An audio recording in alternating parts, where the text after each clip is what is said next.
خوتي خواتاتي اهلا وسهلا مرحبا بكم يا جماعة الخير وصباح الخير عليكم مازول في اللون السلام عليكم. J'espère que vous allez bien, j'espère que vous vous portez bien. Encore une fois, nous allons vous démontrer l'incohérence, l'hypocrisie, l'inconsistance de la diplomatie algérienne, du dogme actuel de la diplomatie algérienne. Même réellement, c'est pas de la diplomatie. C'est le dogme du régime Tebboune direct. Le régime Tebboune, version Tebboune, ils ont développé une sorte de culte autour de la question du Sahara occidental. Ils ont érigé la question du Sahara occidental, ils l'ont élevé au rang de cause nationale. Ils l'ont même mis au même niveau que la cause palestinienne.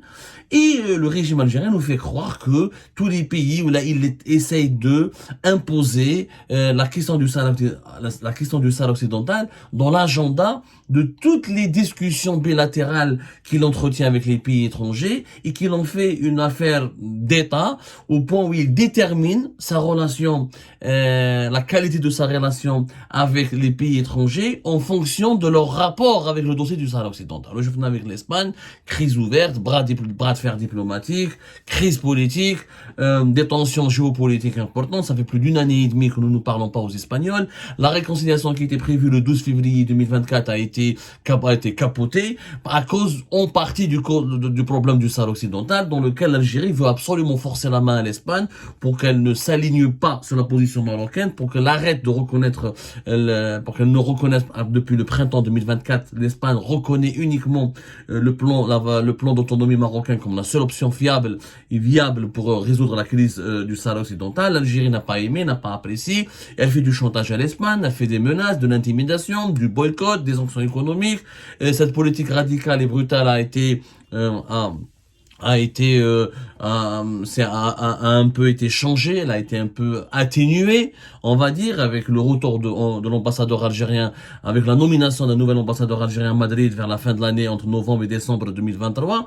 Mais la réconciliation qui était prévue en cette année 2024 n'a pas pu avoir lieu. Là, le régime algérien continue à faire de la pression sur l'Espagne, à faire du chantage à l'Espagne, tant que l'Espagne ne revient pas à une position neutre ou la favorable à une sorte de soutien à l'indépendance du Sahara occidental, l'Algérie ne pourrait pas, ou n'a pas envie en tout cas, n'envisagerait pas de normaliser totalement ses relations avec l'Espagne. Ça, quand on compare cette politique avec ce que l'Algérie pratique, avec la même politique que l'Algérie pratique avec d'autres pays aussi importants que l'Espagne, sur le plan géopolitique ou là, en tout cas sur le plan des relations bilatérales avec l'Algérie, on remarque un énorme décalage entre la réalité des principes, la réalité des constances prônées ou défendues par le régime algérien et les pratiques sur le terrain. Alors aujourd'hui, nous avons, à titre d'exemple, nous avons appris que le dimanche 3 mars, le chef d'état-major de l'armée algérienne, Saïd Chengriha, l'un des partisans fervents d'une politique radicale à l'égard de la question du Sahara occidental, radicale dans la mesure où l'Algérie considère encore une fois le Sahara occidental comme un pilier de sa politique. Saïd Chengriha va se déplacer prochainement au Qatar. Il va aller au Qatar. À partir d'aujourd'hui, il est parti au Qatar, officiellement pour participer à une exposition et à une conférence internationale de défense maritime, d'IMDEX 2024, à l'invitation donc du général de corps d'armée le Qatari, le chef d'état-major des forces armées qatari, le général de corps d'armée Salem Ben Hamad Al-Aql Al-Nabit. Saïd Chengriha a été invité, donc il va partir aujourd'hui, le 3 mars au Qatar, où il sera reçu par les autorités qatariennes. On ne sait pas combien de jours va rester Saïd Chengriha au Qatar, mais force est de constater que le Qatar n'est pas du tout un pays favorable à l'indépendance du Sahara occidental, ni aux résolutions, ni à une intervention de l'ONU dans le dossier du Sahara occidental, ni à une reconnaissance d'un statut non autonome du Sahara occidental, pas du tout. Le Qatar est encore pire que l'Espagne. Le Qatar n'est même pas pour l'autonomie proposée par le Maroc. Pour le Qatar, comme pour tous les pays du Golfe, le Sahara occidental fait partie du territoire marocain. Menzid Malhabes. Et c'est pas moi qui le dis, je vais vous faire écouter. Alors, une déclaration, je vais vous la faire écouter. Il faut savoir qu'aujourd'hui, comme par hasard, le jour même le jour même où Saïd Chengriha a décidé de partir au Qatar, c'est le jour où le Conseil de coopération du Golfe a tenu sa 159e session ministérielle. Le Conseil, les ministres des Affaires étrangères des pays membres du Conseil de coopération du Golfe se sont réunis pour leur 159e session à Riyad, en Arabie Saoudite. En plus des pays du Golfe, le Koweït, les Émirats, le Qatar, l'Arabie Saoudite, Oman, qui composent cet organisme, cette entité géopolitique importante au Moyen-Orient, il y a eu 3 pays qui ont été invités, le Maroc, l'Égypte et la Jordanie. Les 3 ministres des Affaires étrangères du Maroc, de l'Égypte et de la Jordanie ont été invités pour participer à des rencontres bilatérale et à d'autres réunions, en marge de cette réunion, en marge de ce conseil de coopération, en marge de cette session ministérielle du conseil de coopération du Golfe. Donc c'est pour vous dire que il y a une importance vitale qui est accordée aux relations avec le Maroc de la part du conseil de coopération du Golfe. D'ailleurs, le secrétaire général du conseil de coopération du Golfe, Jassem Mohamed El Boudaoui, a encore une fois soutenu et rappelé l'unité territoriale du Maroc et le soutien des pays du Golfe à l'intégrité territoriale du Maroc. هاوش قال الأمين العام لمجلس التعاون الخليجي نؤكد على مغربية الصحراء وعلى الوحدة الترابية للمملكة المغربية. C'est-à-dire le secrétaire général du Conseil de coopération du Golfe soutient la marocanité, mais chez le plan d'autonomie, mais c'est même pas l'autonomie des pays du Golfe, la marocanité du Sahara occidental. Pour eux, le Sahara occidental fait partie du Maroc. Point barre. Alors, écoutez maintenant le ministre des Affaires étrangères du Qatar, le pays dans lequel va se rendre Saïd Shengriha, ce qu'il a dit sur le Maroc et le Sahara occidental. Écoutez-le. لا شك أن الشراكة الاستراتيجية بين دولنا والمملكة المغربية تعتبر ذات أهمية للمنطقة جمعاء على جميع الأصعدة، ومن هنا أود التأكيد على دعمنا وموقفنا الثابت من مغربية الصحراء ووحدة أراضيها بما يضمن أمن واستقرار المملكة المغربية. Voilà, نعاودها لكم. هذه c'était aujourd'hui le 3 mars, le jour même où Saïd Shengriha va partir à Doha. Je refais c'est un extrait de 19 secondes de la déclaration, de l'intervention du ministre des Affaires étrangères qatari lors de la 159e session ministérielle du Conseil de coopération du Golfe qui se tient aujourd'hui même, 3 mars 2024, à Riyad en Arabie Saoudite. لا شك أن الشراكة الاستراتيجية بين دولنا والمملكة المغربية تعتبر ذات أهمية للمنطقة جمعاء على جميع الأصعدة، ومن هنا أود التأكيد على دعمنا وموقفنا الثابت من مغربية الصحراء ووحدة أراضيها بما يضمن أمن واستقرار المملكة المغربية. Le Qatar est clair. C'est pire que l'Espagne. Nous soutenons la marocanité du Sahara occidental. Je rappelle que Saïd Shengriha, voilà ce qu'il a déclaré. Et de cela à peine 6 jours, Saïd Shengriha, à Tamanrasset, Chouch Khalhom, à Tamanrasset, lors d'un exercice militaire qui a été organisé dans la 16e Légion militaire à Tamanrasset, le chef d'état-major, notre chef d'état-major de l'armée nationale et populaire, Saïd Shengriha, a comparé les souffrances du peuple du Sahara occidental aux souffrances du peuple palestinien. En effet, avait-il dit, ce que subissent les peuples frères, aussi bien en Palestine qu'au Sahara occidental, met en évidence les formes les plus odieuses d'abus commis contre les civils, en particulier contre les enfants, les femmes et les personnes âgées, sans aucune considération aux règles internationales les plus fondamentales des droits de l'homme et du droit international humanitaire. Hadi, c'est l'allocution, c'est le discours de Saïd Shengriha devant les cadres de la 6e Légion militaire à Tamanrasset. Donc, et Saïd Shengriha n'a pas hésité à chaque fois à dire que l'Algérie considère la Palestine et le Sahara occidental comme des causes sacrées pour la politique algérienne et que l'Algérie continuera à défendre la cause du Sahara occidental et la cause palestinienne partout à travers le monde. Partout à travers le monde. Donc, il a dit que les souffrances des Palestiniens et des Sahraouis sont similaires à bien des écarts. Et il compare les forces d'occupation marocaines au Sahara occidental aux forces d'occupation israéliennes en Palestine. Les colonisateurs marocains et israéliens, donc il les met sur le même pied d'égalité, selon Saïd Shengriha, cherchent par tous les moyens à souiller et à altérer l'identité des peuples occupés et à piétiner leur identité, employer une politique basée sur les arrestations arbitraires, le meurtre, la famine, le nettoyage ethnique, l'apartheid, l'exploitation illégale des ressources du pays occupé, encourager à cela par des standards à géométrie variable adoptés par les pays, les médias internationaux pour justifier l'occupation par la désinformation, la diffusion d'images erronées, spoliant la réalité des faits, faisant de l'agresseur une victime et criminalisant une résistance légitime. Donc, c'est pas la peine de terminer, ni de continuer à répéter tout son discours. Saïd Chengriha considère que l'occupation marocaine au Sahara occidental, elle est aussi condamnable, aussi ignoble que l'occupation israélienne en Palestine. C'est son droit, c'est le droit du régime algérien. On va même dire, on peut même considérer que c'est noble de vouloir défendre la cause des peuples. Sauf que le peuple algérien, quand on parle des droits de l'homme pour les peuples palestiniens et le peuple sahraoui, ça serait bien que le peuple algérien lui aussi jouisse de ses droits de l'homme. Parce que les droits de l'homme en Algérie sont aussi malheureusement énormément bafoués et que l'Algérie n'est pas du tout bien placée ni bien positionnée pour donner des leçons de droits de l'homme au regard de ce que son peuple subit comme brimade, comme répression, comme intimidation, les détenus politiques, la répression politique, les journalistes condamnés à mort, les opposants emprisonnés ou la forcés à l'exil. Mais passons cette parenthèse.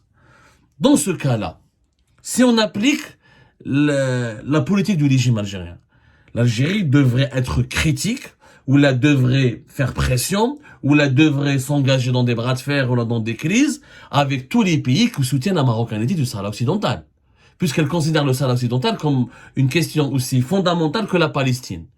On voit mal Saïd Chengriha partir dans un pays qui soutient Israël. On voit mal un ministre algérien ou un dirigeant algérien parler ou la parlementer ou la dialoguer ou la échanger avec les dirigeants d'un pays qui soutient l'agression du peuple l'agression israélienne actuellement contre le peuple palestinien. Mais concernant le Sahara occidental, je rappelle Saïd Chengriha qui va partir aujourd'hui à Doha, dans un pays qui ne reconnaît même pas ni l'autonomie, qui ne veut rien parler, ni des solutions à l'ONU, ni quoi que ce soit. Pour lui, le Sahara est marocain. Le Sahara occidental est marocain. Alors, est-ce que Saïd Chengriha va engager un dialogue ou engager un bras de fer avec le Qatar? Est-ce qu'il va menacer le Qatar comme l'Algérie a menacé l'Espagne? Pourquoi l'Algérie entretient des relations avec le Qatar et les pays du Golfe? Dans ce cas-là, il faut les boycotter, comme on a boycotté l'Espagne. Dans ce cas-là, si on applique les standards de la politique actuelle du régime algérien, qui considère le Sahara occidental aussi sacré que la Palestine, il ne faut pas parler avec les pays qui reconnaissent la marocanité du Sahara occidental. Dans ce cas-là, pourquoi partir au Qatar? Pourquoi avoir une amitié avec le Qatar? Je rappelle que depuis 2020, le Qatar est l'un des rares pays qui entretient des relations apaisées, paisibles et amicales avec le régime algérien. Sauf que le Qatar soutient, est l'un des plus grands soutiens, comme toutes les monarchies du Golfe d'ailleurs, de la marocanité du Sahara occidental.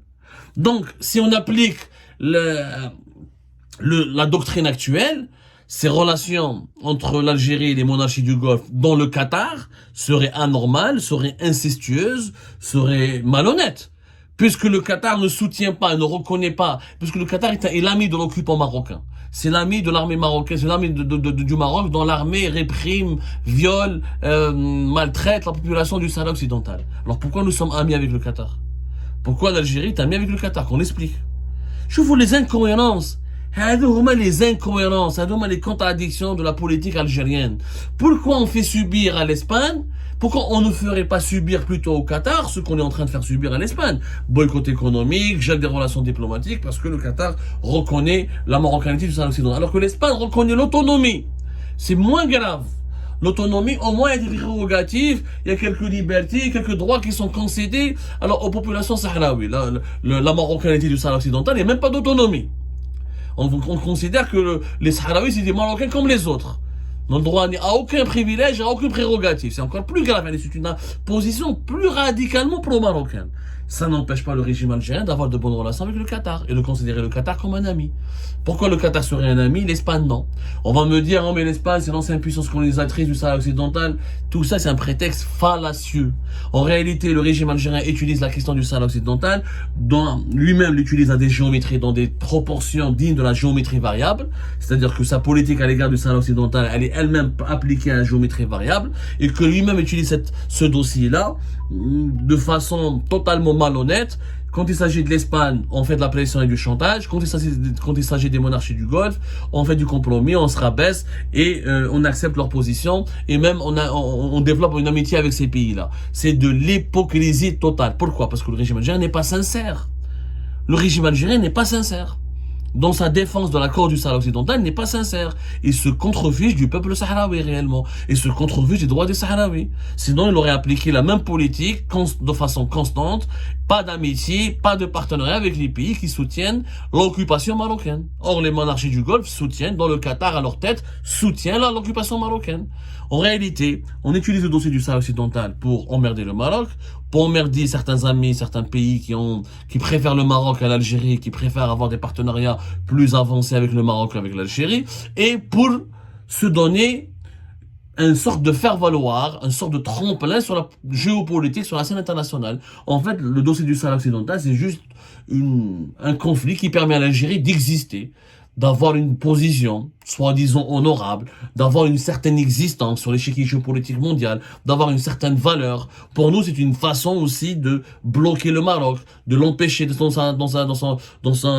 ses opérations hégémoniques, dans son lobbying international. C'est une façon de faire la guerre au Maroc et d'exister et de se montrer et de s'afficher et de se mettre en valeur et de garantir une place sur la scène géopolitique mondiale parce que nous n'avons rien à faire valoir autre que ça. Nous n'avons rien à faire valoir autre que ça. Nous ne sommes pas influents en Libye, on n'est plus influents au Sahel, on n'est plus influents au Moyen-Orient, on n'est plus considéré comme un pays modèle ou exemplaire par beaucoup de pays africains qui commencent à faire beaucoup mieux que nous et qui commencent à se détourner de l'Algérie pour s'intéresser à d'autres pays. On fait plus partie, on a échoué à faire partie des BRICS, on a échoué à organiser une Coupe d'Afrique des Nations, mis à part le dossier du Sahara occidental, on n'a rien pour exister sur la scène mondiale, pour imposer notre voix, pour dire que nous sommes là. C'est le seul dossier qui nous offre une certaine visibilité, une certaine, on va dire une certaine influence. Parce que quand on parle du Sahara occidental, on est obligé de parler du conflit avec l'Algérie et le Maroc, on est obligé de consulter l'Algérie, on est obligé d'associer l'Algérie, on est obligé de négocier avec l'Algérie. C'est tout. C'est une forme de visibilité et de promotion du régime algérien que lui offre le dossier du Sahara occidental. Mais il n'y a aucune sincérité. Aucune sincérité. Tu ne peux pas te bagarrer avec l'Espagne à cause du Sahara occidental et boycotter l'Espagne et construire et vivre une lune de miel avec le Qatar dont la position elle est encore plus radicale que l'Espagne vis-à-vis du Sahara occidental. Ce n'est pas possible. Et cette malhonnêteté doit cesser. Si on veut exister, si on veut redevenir un pays leader des pays de la rive sud de la planète, si on veut retrouver le prestige de l'Algérie, sa grandeur, son influence, sa respectabilité et sa crédibilité, ce n'est pas avec le mensonge, la malhonnêteté et la géométrie variable et cette doctrine diplomatique à la géométrie variable qu'on pourra exister. Non, c'est pas comme ça qu'on pourra retrouver cet acquis-là, ces acquis-là. Il faut vraiment redescendre sur terre et pratiquer les véritables constances de la diplomatie algérienne, à savoir le partenariat sud-sud, l'émancipation des peuples, le soutien au droit international, mais aussi l'unité arabe, l'unité maghrébine, la politique du bon voisinage, la non-ingérence, la non-violence, le développement économique, la construction des marchés communs en Afrique et dans le monde arabe, la solidarité, la fraternité arabe et africaine, c'est ça les véritables valeurs de l'Algérie et ce n'est pas uniquement le dossier du Sahara occidental qui ne peut en aucun cas être le pilier ou la seule boussole à travers laquelle nous nous dirigeons dans notre planète ou dans le monde d'aujourd'hui.